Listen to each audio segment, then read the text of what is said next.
자, 이제 비문학 들어갈게요. 우리 지지난주에 쌤이 숙제 내준 거 있었는데 6페이지에 1, 2, 3, 4, 5번 문제 풀어오기였죠.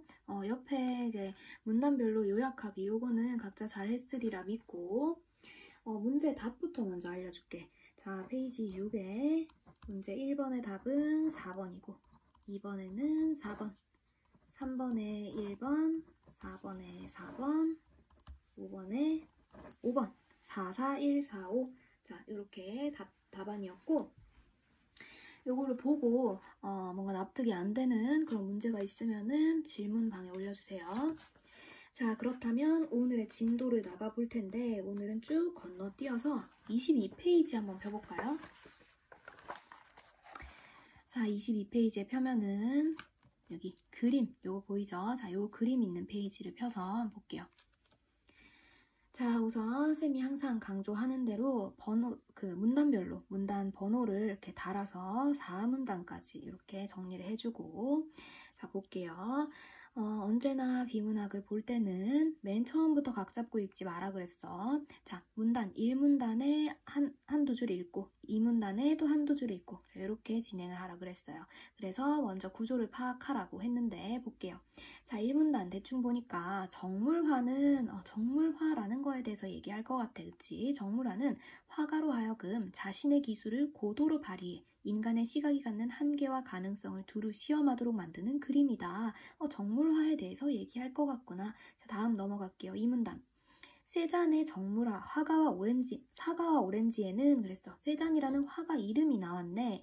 자, 여기에는 마치 색 조각보가 이어지듯 툭툭 던져놓은 붓터치가 나타나 있는데 이것은 세잔 나름의 지각 이론에 입각한 결과였다 그랬어요. 그러니까 정물화에 대한 세잔의 어떤 이론에 대해서 얘기할 것 같구나. 다음 넘어갈게요. 3단락에 가보니까 이렇게 그려진 세계는 우리의 지각에 의해 통제되기 전의 실체로 순수한 시각 경험만을 전달해준다 그랬어. 아까 전에 위에서 봤던 이 세잔의 지각 이론에 대한 설명을 쭉 이어져 내려오는 것 같아. 그러니까 계속 세잔의 이야기 하고 있구나. 다음 4단락 가볼까요? 이런 점에서 우리는 세잔이 왜 사과와 같은 정물을 그렇게 좋아했는지 짐작할 수 있다. 정물은 화가 마음대로 통제하고 조절할 수 있는 대상 블라블라블라 거리고 있죠. 계속 세잔의 이야기를 하고 있구나. 그렇다면 여기서는 1, 2, 3, 4단락에 걸쳐서 좀 세잔의 정물화에 대한 이야기 하고 있구나라는 거를 짐작을 할 수 있습니다. 자, 그러면 이제 올라가서 차근차근 한번 볼게요. 자, 첫 번째 단락 1번. 정물화는 화가로 하여금 자신의 기술을 고도로 발휘해 라고 했으니까 이 정물화라는 화제가 제시되었고요. 역시나 1번 단락에서는 화제가 제시되었구나. 그런데 이렇게 화제의 정의가 나왔단 말이죠. 이럴 때는 줄 그으면서 봐야지. 화가로 하여금 자신의 기술을 고도로 발휘해 인간의 시각이 갖는 한계와 가능성을 두루 시험하도록 만드는 그림이다. 정물화는 이런 정의를 가지고 있습니다. 비록 하위 장르로 치부되어 왔지만 대상을 마음대로 선택하여 배치할 수 있고 대상을 마음대로 선택하여 배치할 수 있다라는 장점.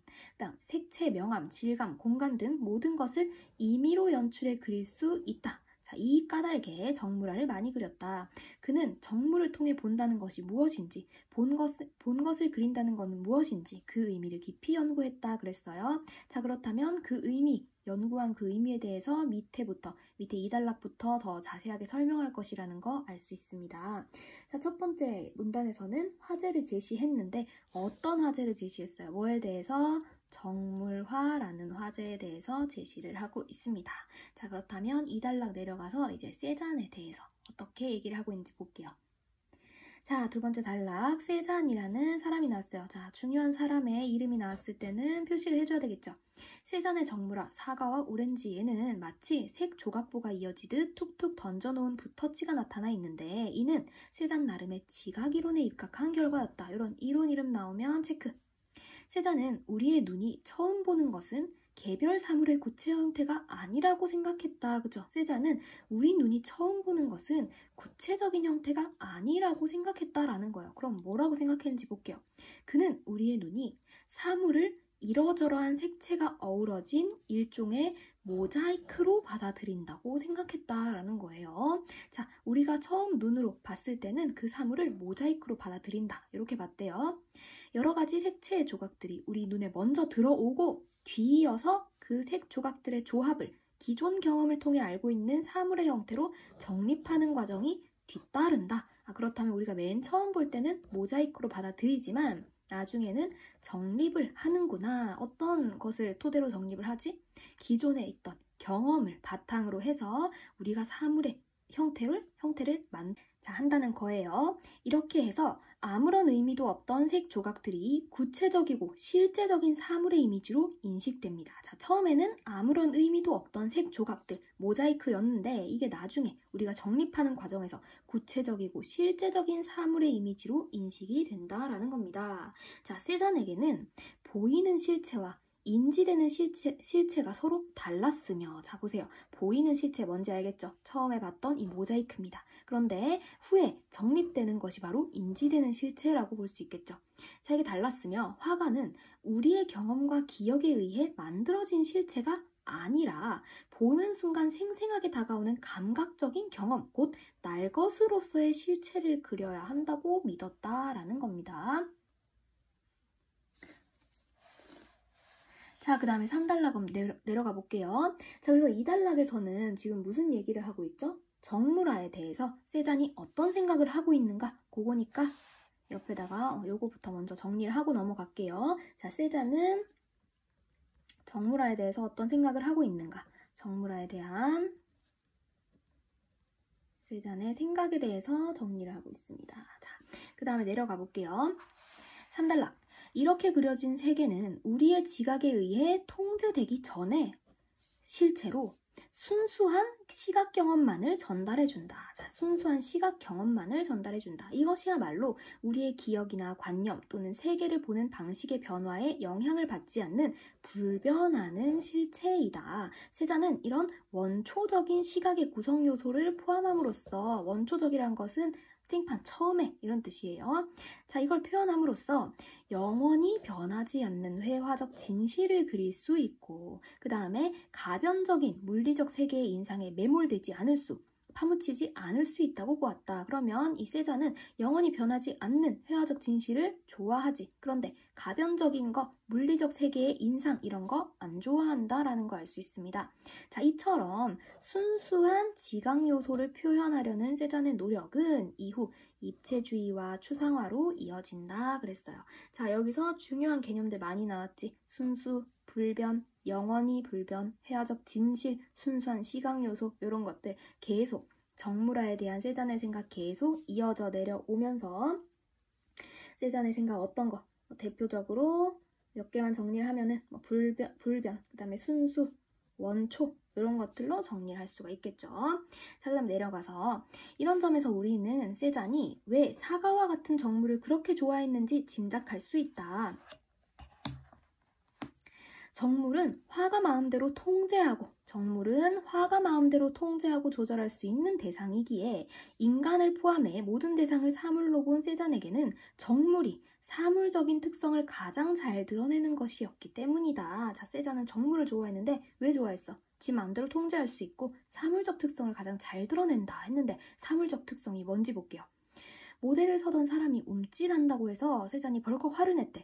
사과를 봐. 사과가 움직이는 거 봤어? 라고 쏘아붙였다는 일화에는 모든 대상을 사물로 보고 그 안에서 가장 원초적인 시각 질서를 찾으려 했던 세잔의 강한 의지가 담겨 있다. 그런 의미에서 그의 그림은 풍경화나 인물화조차 정물화라 할 수 있다 그랬어요. 이 사람은 풍경화나 인물화조차 자기 마음대로, 화가 마음대로 통제할 수 있고 사물적인 특성을 잘 가진 것처럼 표현을 했기 때문에 이것도 정물화라고 할 수 있다 라고 표현했습니다.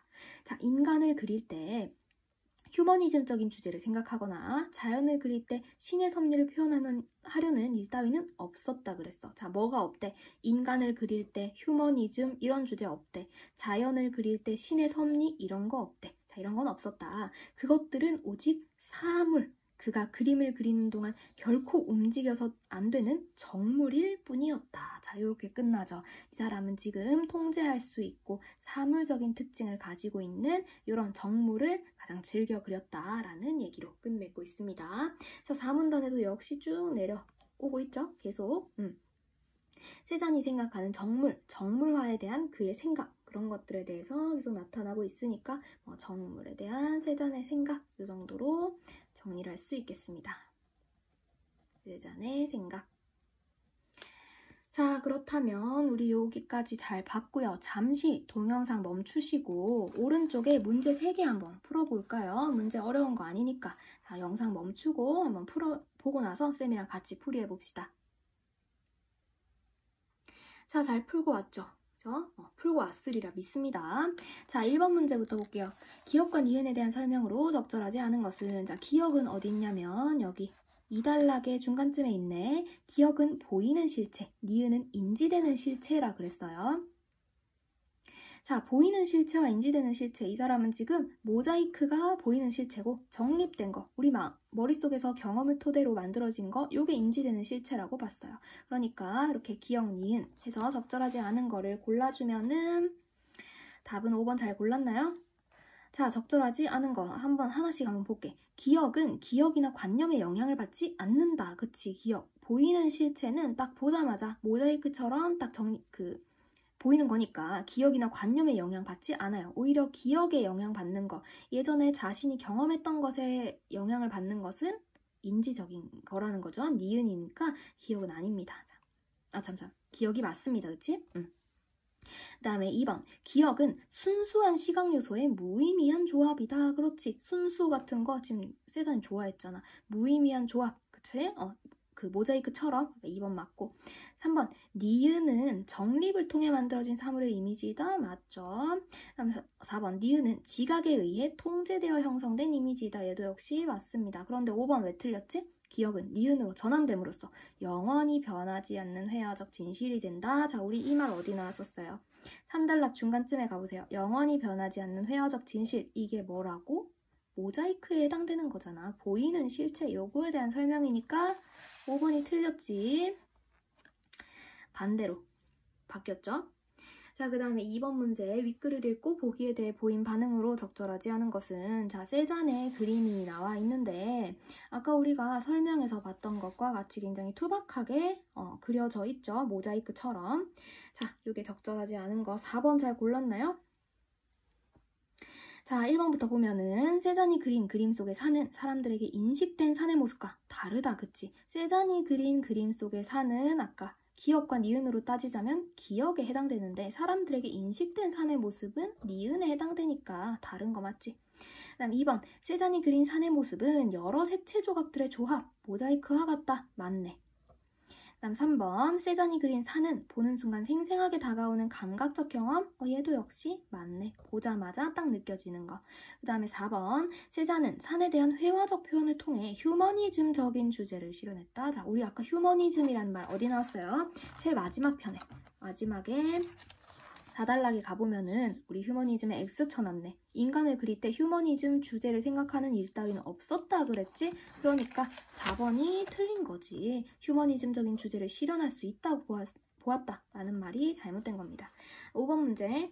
선택지 5번. 세잔은 육안, 눈으로 보이는 산과 경험을 통해 알고 있는 산의 이미지가 다르다고 봤죠. 자, 눈으로 보이는 것, 기억, 경험을 통해 알고 있는 것, 니은 이렇게 볼 수 있는 거니까 5번 맞는 말. 자, 그 다음에 문제 3번. 문제 3번의 답 5번 잘 골랐나요? A의 특성으로 볼 수 없는 거 그랬는데 A는 어디 있지? A는 마지막 문단에 있네. 여기 보면은 쌤이 세모 쳐놨죠. 그의 그림이에요. 세잔의 그림에 대한 이야기. 요거의 특성으로 볼 수 없는 거. 답은 5번이었는데 보면 인물화를 그릴 때는 정물화와는 달리 움직임에 주목했다. 자, 이 사람 움직이지 말라 그랬잖아. 사람 모델이 움직인다고 해서 너 사과 좀 본받아 이렇게 얘기를 했던 사람이에요. 게다가 이 사람 여기 보면은 풍경화나 인물화조차 정물화라 할 수 있다 그랬잖아. 인물을 그린 인물화조차 정물화처럼 작가가, 화가가 막 자기 마음대로 통제할 수 있고 움직임을 보이지 않을 수 있는 그런 식으로 그렸다 했으니까 움직임에 주목했다. 요거는 잘못된 거지. 자, 1번 보면은 뭐 순수한 시각 경험 표현했다. 사물 안에 원초적인 시각 질서. 아까 우리 원초적이라는 글씨 봤었지? 단어 봤었지? 그 다음 사물적인 특성, 움직이지 않는 정물적인 그런 특성 잘 드러내도록 그리고자 한 거 맞고. 4번 자기가 마음대로 통제할 수 있는 대상. 맞죠? 그런데 움직임에 주목한 게 아닙니다. 자, 이제 두 번째 지문 바로 뒷장에 가면은 24페이지에 있어요. 자, 여기 이제 역시나 문단 번호 잘 채워주고 5문단까지 나오네요. 자, 이제 첫 번째 문단부터 한번 볼게요. 자, 현재 실학은 대체로 성리학의 이념 논증을 극복하고 근대 사회를 지향했던 뭐라 하고 있어. 자, 실학에 대해서 나오나 보다. 자, 우리 구조 파악을 하는 거야. 자, 1문단에서 보니까 실학에 대해서 나온다. 실학에 대한 여기 정의가 나오니까 체크해볼까? 성리학의 이념 논쟁을 극복하고 근대 사회를 지향했던 조선 후기의 진보적 사상이라고 이해된다. 그런데 그랬어요. 자, 그런데가 왜 나오지? 이런 상식적인 정의의 이면에는 다른 문제가 포함되어 있다. 사람들이 실학이라는 이름으로 끌어내고자 하는 무언가가 있었기 때문이다. 뭔가 실학에 대해서 얘기를 할 것 같긴 한데 그것에 대해서 그런데 라고 한 거 보니까 우리가 지금 평소에 알고 있던 것과는 조금 다른 얘기를 할 거라는 거 좀 짐작을 할 수가 있겠죠. 자, 2단락에 가니까 먼저 지적할 것은 그래서 뭔가 지적을 한데 지나치게 이전 학문과의 불연 속성을 강조하면 문제가 일어날 수 있다는 점이다. 아까 전에 1단락에서 대충 봤던 거와 같이 실학에 대한 뭔가 우리가 실학에 대해서 기존에 알고 있던 그런 것들에 대한 문제점을 짚어주는 것 같지.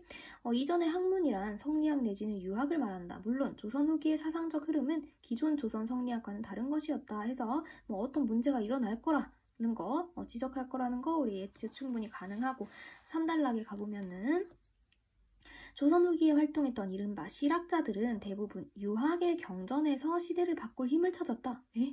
우리 이거 기본 배경 지식으로서 좀 이상한 거 알 수 있어요. 우리 이때까지 알고 있었던 실학이라는 것은 기존의 유교나 유학이나 성리학 같은 것에 대한 그런 탁상 공론이랄까 이런 이론적인 것들을 타파를 하고 직접적으로 우리 생활에 필요한 실용적인 것들을 연구하는 그런 학문이란 걸 알고 있었는데 여기 보니까 대부분 유학의 경전에서 시대를 바꿀 힘을 찾았다 그러는 거니까 여기서 1, 2단락에서 지금 지적하려고 했던 그런 실학에 대한 문제점 우리의 인식에 대한 문제점들이 이런 거였구나. 사실은 유학이랑 그렇게 동떨어져 있는 학문이 아니었다라는 거를 지금 얘기하려고 하는구나. 대충 짚어볼 수가 있죠. 4단락 가면은 조선 후기의 학풍이 성리학을 넘어서려 했다는 점은 사실이다 그랬어요. 학자들이 개방적이고 진보적인 태도로 자기 전통을 극복하고자 했고 새로운 세계관을 활용하고자 했다. 이들은 진취적으로 근대 가치를 향해 생각을 바꿔나갔다. 자, 보니까 실학에 대해서 계속 얘기를 하면서 성리학이고 어쩌고저쩌고 얘기하는 것 같아. 그 다음에 5단락 내려가면은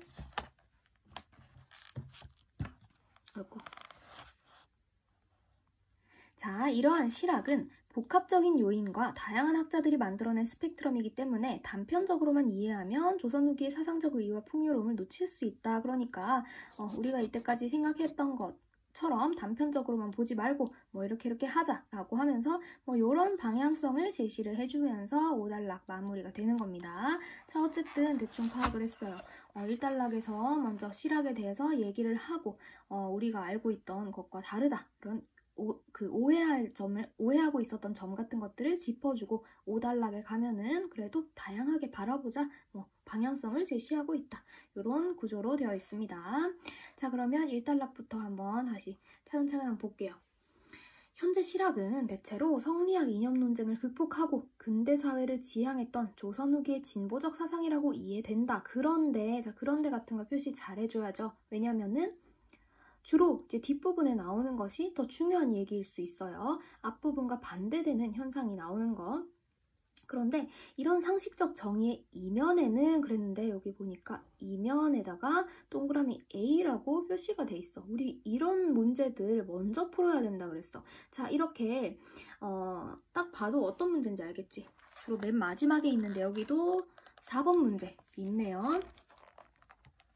자, 4번 문제 이런 거 보면은 본문 읽어보기 전에 먼저 그냥 풀 수 있어, 그치? 얘는 그냥 문맥 파악하는, 문맥에 따른 단어의 뜻을 파악하는 문제이기 때문에 이런 문제 먼저 풀어줘야 됩니다. 자, 지금은 일단은 본문 보는 시간이니까 그런 것들만 얘기를 하고 그냥 지나갈게요. 나중에 여러분들이 마더텅이나 매산비 같은 거 풀 때는 이런 문제 나오면 먼저 푸세요. 그러면 시간을 훨씬 절약할 수 있습니다. 왜냐면 본문 안 읽고도 이미 한 문제 클리어 하는 거니까.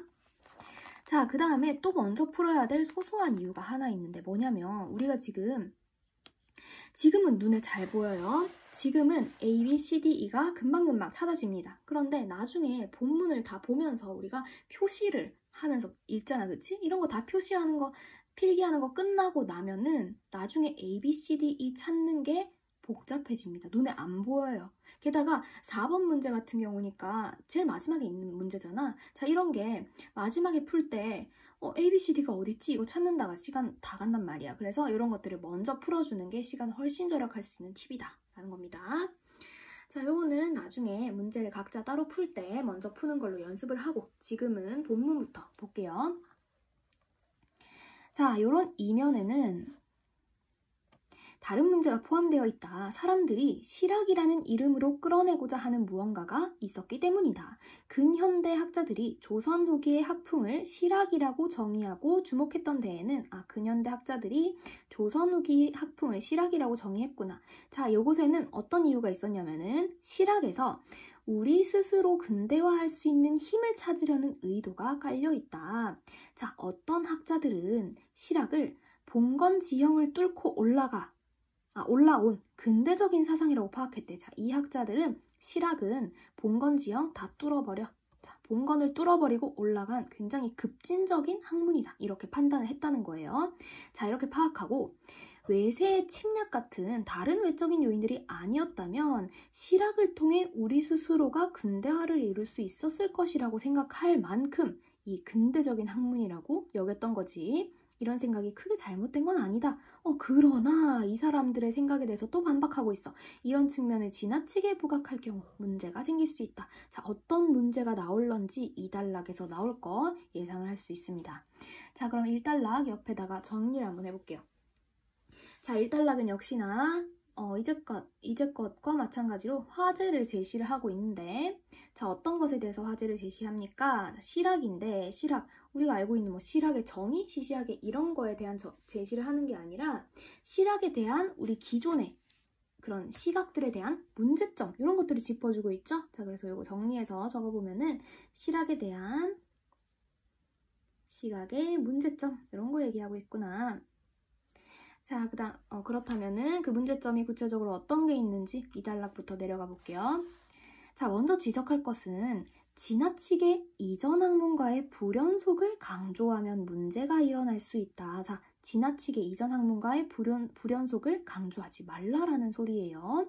이전의 학문이란 성리학 혹은 유학을 말한다 그랬죠. 성리학이나 내지는 유학을 말하는데, 자, 얘네들이랑 지나치게 불연속적이다. 그러니까 성리학과 유학과 실학이라는 것은 완전히 다른 존재이다. 실학은 굉장히 급진적인 거다. 자, 이런 생각을 피해야 된다라는 말인데, 물론 조선 후기의 사상적 흐름은 기존 조선 성리학과는 다른 것이었다. 조선 성리학에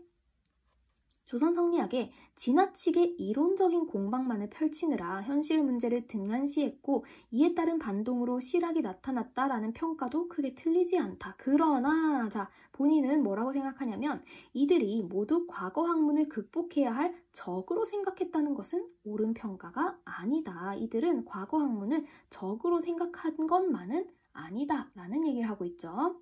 성리학적 논쟁에 빠져서 사회 변화에 대처하지 못하는 풍토에 대해서는 경계하고 비판했지만 이들이 자기가 성장한 토양을 완전히 부정하고 새로운 사상을 시도했다고 볼 수는 없다 그랬죠. 자, 그러니까 자기가 성장한 토양이 여기서 뭐겠어요? 이전의 학문이었던 성리학이나 유학 같은 걸 얘기할 텐데, 자, 이 실학이라는 학문이 성리학과 유학 같은 이런 토양을 완전 부정하고 새로운 사상을 시도했다? 이렇게는 볼 수 없다라고 하는 겁니다. 그러니까 첫 번째 줄에서 했던 말이랑 똑같죠? 이전 학문, 성리학이나 유학과의 불연 속성을 강조하지는 말라. 요거는 문제가 있다. 이런 얘기를 하고 있습니다. 자, 그러면 이 단락은 어떻게 정리를 할 수가 있을까요? 실학에 대한 오해를 밝히고 있구나. 실학에 대한 오해를 밝히고 있는데 이때 이 오해는 어떤 오해였어요? 실학과, 성리학, 유학 이렇게 다 적어볼까? 성리학이나 유학, 그 다음에 실학 요 두 갈래는 연결된 개념으로 봐야 된다. 이런 얘기를 하고 있죠. 정리를 하자면. 자, 요거 나중에 옆에다가 그 문단 요약을 할 때 요거 문장 정리해서 적어주면 됩니다. 자, 성리학과 유학, 그 다음에 실학 간에 개념이 연결되어 있다. 요거를 지적을 하고 있어요. 자, 그 다음 3단락에서도 쭉 이어졌을 텐데 볼게요. 조선 후기에 활동했던 이른바 실학자들은 대부분 유학의 경전에서 시대를 바꿀 힘을 찾았다. 반전이죠. 자, 이번에는 실학자들에 대한 구체적인 얘기가 나오는데 실학이 우리가 알고 있었던 그런 동떨어진 문학이 아니라 완전 실용적이기만 한 문학이 아니라 이전에 유학의 경전에서 힘을 찾았다라는 겁니다. 그 뿌리가 유학에 있었다라는 거죠. 청나라에서 들어온 고증학과 서학도 이들에게 큰 영향을 주었지만 궁극적으로 이들의 토대가 된 것은 고대 유학이었다. 뚜둥. 유학을 바탕으로 실학이 발전했다라는 놀라운 사실. 결과적으로 이들은 유학의 전제를 바탕으로 다양한 분야를 연구했다는 점에서 유학을 비판적으로 계승했다. 그래서 시대의 요구에 부응했다. 이런 사람들이라고 할 수 있다라는 거죠. 우리가 이때까지 유학을 비판하는 것에만 집중을 했었는데 그게 아니라 비판적으로 계승을 했다라는 거죠. 더 나아가 실학자들이 모두 근대적이고 진보적이었다 보는 것도 무리가 있다라는 거지. 모두 근대적이고 진보적은 아니었다라는 겁니다. 실학자로 분류되는 학자들 중에는 보수적이고 복고적인 성향을 보이는 경우도 많다 그랬어요. 굉장히 우리가 알고 있었던 통념들을 깨부숴주는 그런 지문이네요. 자, 그러면은 3단락은 어떻게 정리를 하느냐? 아까 전에는 실학에 대한 오해였는데 지금은 3단락에서는 실학자들에 대한 오해를 얘기를 하고 있습니다. 자, 어떤 오해예요? 우선 실학자들은 유학을 토대로 한다는 거. 유학을 토대로 하고 그 다음에 전부 다 진보적인 것은 아니다라는 거예요. 모두 진보적인 것만은 아니다. 이런 얘기를 하고 있었습니다. 자, 계속 실학에 대한 시각, 그거에 대한 문제점들을 짚어주고 있습니다. 자, 그 다음에 4단락에 가보면 조선 후기의 학풍이 성리학을 넘어서려 했다는 점은 사실이다. 많은 학자들이 개방적이고 진보적인 태도로 자기 전통을 극복하고자 했고 새로운 세계관을 활용하고자 했다. 이들은 진취적으로 근대적인 가치를 향해 생각을 바꿔나갔다. 여기서 계속 구성이 이렇게 되고 있어, 구조가.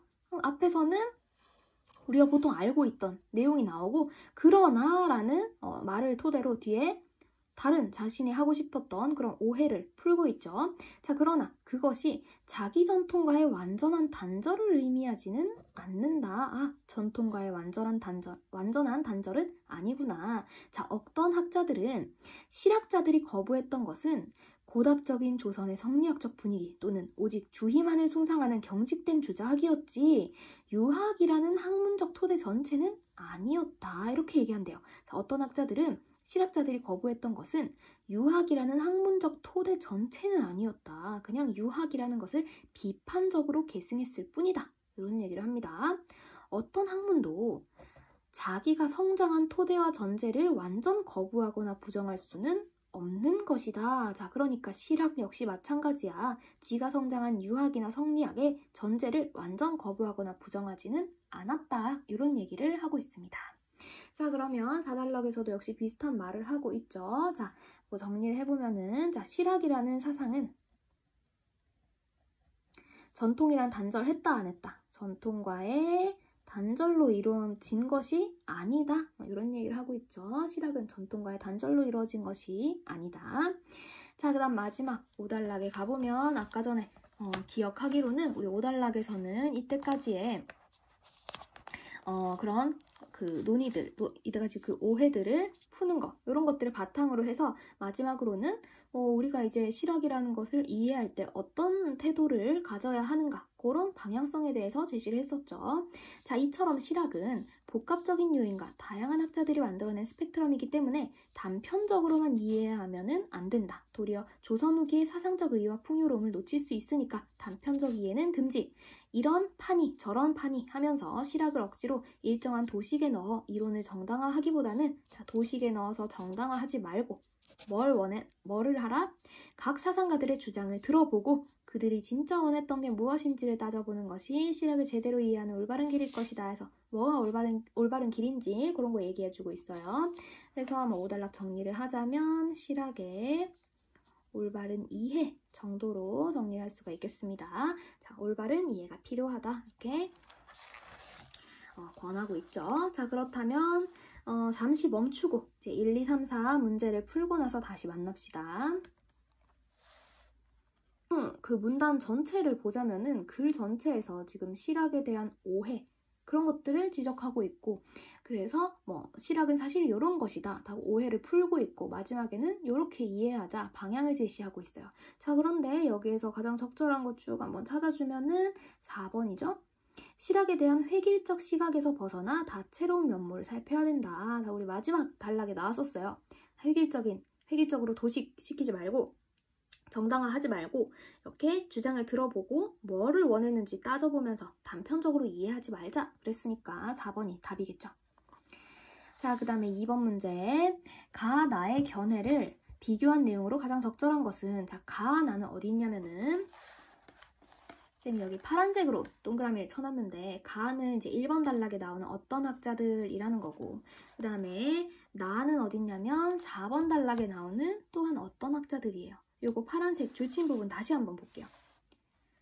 자, 가의 어떤 학자들은 어떤 사람이냐면 실학을 봉건 지형을 뚫고 올라온 근대적인 사상이라고 파악했대. 굉장히 급진적이고 근대적인 사상이다. 그러니까 이 글에서 말하는 그 글쓴이의 의견으로는 누구예요? 우리가 보통 알고 있던 이 실학에 대한 오해에 대한 그런 얘기를 하고 있는 사람들이지. 그러니까 어떤 학자들, 요 가의 학자들은 실학을 급진적이고 굉장히 근대적이다. 이렇게 표현을 하는 사람들이고 4단락에서 나의 어떤 학자들을 보면은 이 사람들은 실학자들이 거부했던 것은 유학이라는 학문 토대 전체는 아니었다. 그러니까 우리가 알고 있던 그런 실학에 대한 오해를 깨부순 사람들, 그 편에 들어가는 학자들이죠. 자, 이 사람들은 완전히 급진적이고 전통이랑 막 이렇게 담을 쌓은 그런 학문만은 아니다. 이런 얘기를 하고 있어요. 자, 그렇다면 문제 2번 보세요.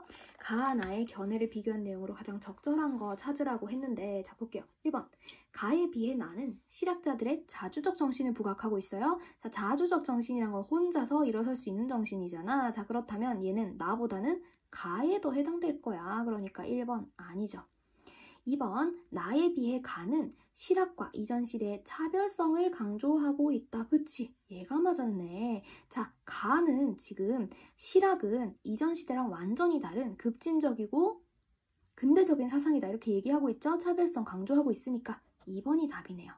자, 3번 볼게요. 가나 모두 실학이 유학을 계승하고 있음을 부각하고 있다. 계승하고 있는 걸 부각하고 있는 것은 아니죠. 특히 가에게 알맞지 않는 말이니까 3번 틀렸고 4번 가나 모두 실학이 외적인 요인들에 의해 제약되었다. 자, 일단 가나 모두라는 거는 그냥 패스하고 봐야지. 왜냐면 아까 우리가 봤을 때 가와 나는 완전히 다른 의견이었잖아. 반대 의견이었으니까 4번도 틀렸습니다. 5번 가는 실학의 전통적인 측면에 나는 실학의 진보적인 측면에 초점을 맞췄다. 완전 반대죠. 그래서 5번도 틀렸습니다. 자, 그 다음에 3번 문제 바로 볼게요.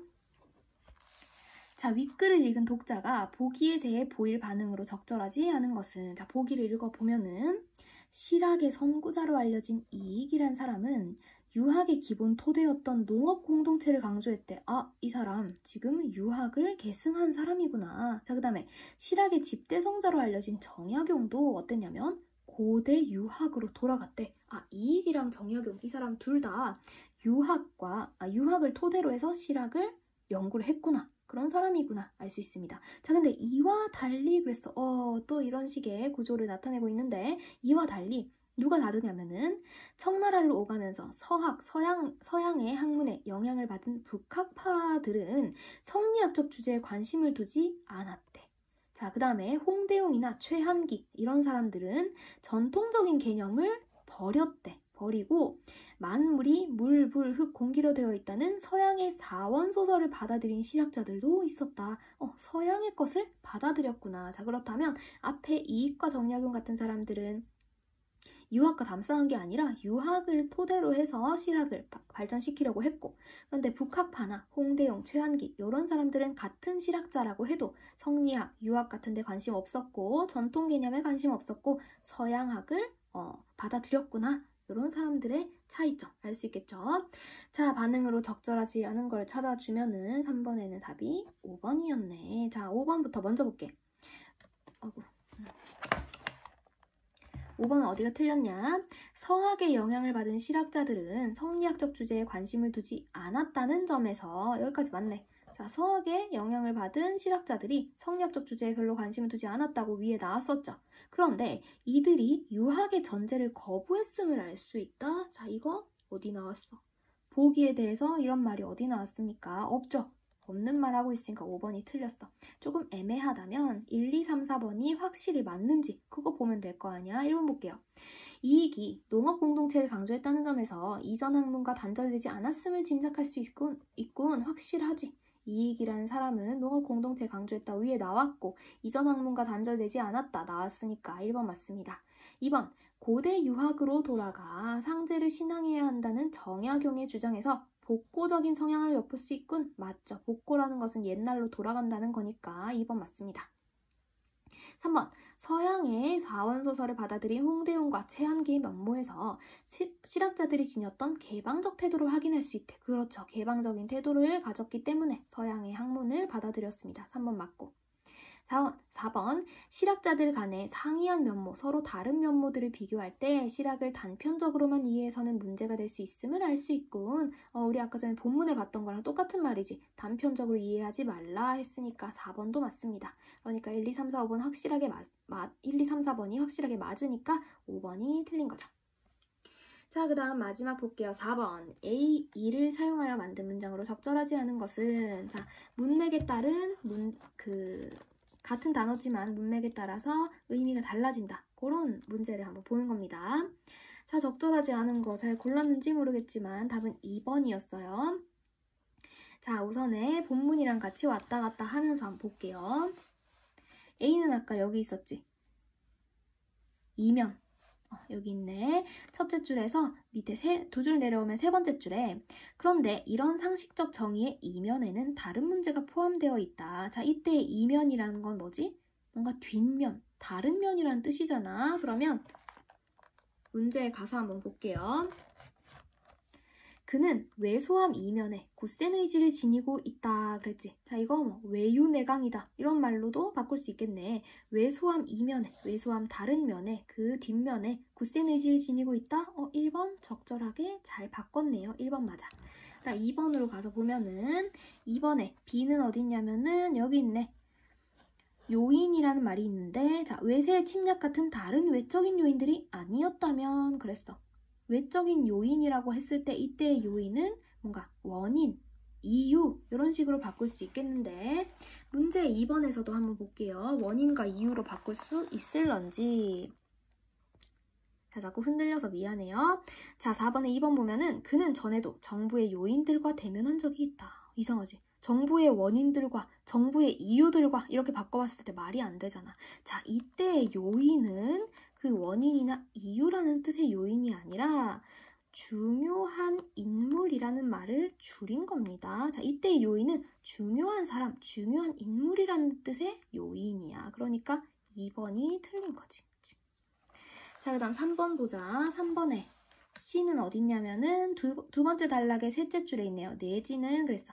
자, 이전의 학문이란 성리학 내지는 유학을 말한다. 성리학 또는 유학을 말한다 했으니까 또는 이란 말로 바꿔주면 되겠구나. 자, 그럼 4번에 3번 볼게요. 3번 보면 이것은 산 내지 들에서만 자라는 식물이다. 이것은 산 또는 들에서만 자라는 식물이다. 맞네. 3번 적절하게 잘 쓰였습니다. 그 다음에 D 볼게요. D는 두 번째 단락의 5째 줄에 있네. 지나치게 이론적 공박을 펼치느라 현실의 문제를 등한시했대. 자, 이론적인 공박을 펼쳤다. 공박이라는 것은 상대방의 잘못을 따지면서 막 공격을 한다는 거야. 토론에서처럼. 자, 그럴 때 공박이 쓰였는데 4번 문제에서 보기 4번을 보니까 모두들 그가 우유부단하다고 호된 공박이었다. 타인의 잘못된 점을 꾸짖었다라는 거죠. 따졌다라는 거니까 4번도 적절하게 잘 쓰였습니다. 자, 그 다음에 마지막 무리가 있다. 이거 어디 있냐면은 3단락에서 밑에서 셋째 줄, 3단락의 밑에서 셋째 줄 보면은 진보적이었다고 보는 것도 무리가 있다. 무리데스 하는 거지. 자, 이때 무리는 뭐지? 정도를 지나쳤다 라는 거니까 5번 볼게요. 4번에 5번 보면은 정도를 지나쳤다라는 뜻으로 쓰였을까요? 너무 오래 가동했더니 차의 엔진에 무리가 갔다. 맞지. 너무 지나쳤다라는 거니까 5번도 역시 잘 쓰였습니다. 자, 그래서 답은 2번이었고 자, 오늘 수업은 이렇게 2가지 지문을 보는 걸로 마무리를 하고요. 다음 주에 숙제가 있어요. 숙제는 26쪽부터 30쪽까지 총 3개의 지문을 풀어오는 겁니다. 3가지의 지문을 쌤이랑 했던 것처럼 첫 번째로 먼저 이렇게 문단 번호를 매겨가지고 그 각 문단마다 구조를 먼저 파악한 뒤에 읽는 연습 한번 해보고요. 그리고 오늘 얘기했던 것처럼 그런 그 단어 뜻에 대한 문제가 나오면은 그거부터 먼저 푼다. 그런 것들 잘 유의를 하면서 3가지 지문 풀어오는 걸로 합시다. 오늘 수고 많았어요.